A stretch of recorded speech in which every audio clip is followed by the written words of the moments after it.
বন্ধুরা, আপনারা সবাই জানেন অনেক দিন ধরে আপনাদের সাথে আমি কোনো ভিডিও শেয়ার করতে পারছি না।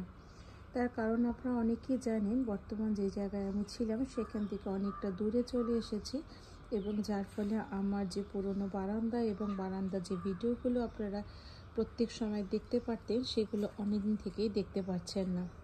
নতুন জায়গায় এসে অনেকটা জায়গা ছিল, বিভিন্ন রকমভাবে গাছগুলো লাগানোর চেষ্টা করেছি।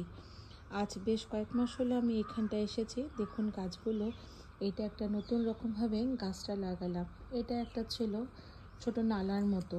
নালাটাকে এখান থেকে কাজে লাগে না, জল যায় না, তাই নালাটাকে এরকমভাবে মাটি দিয়ে রেখে দিয়ে এখান থেকে একটা গাছও আবার হয়েছে। আপনারা এই গাছটা আগে দেখেছিলেন এবং তার সাথে দেখুন লাইন করে লাগিয়ে দিয়েছি পার্পেল ভাইন। লাইন করে পার্পেল ভাইনগুলো যখন সূর্য আলোটা পড়ে সকালবেলা দেখতে ভারী মিষ্টি লাগে। কেমন লাগছে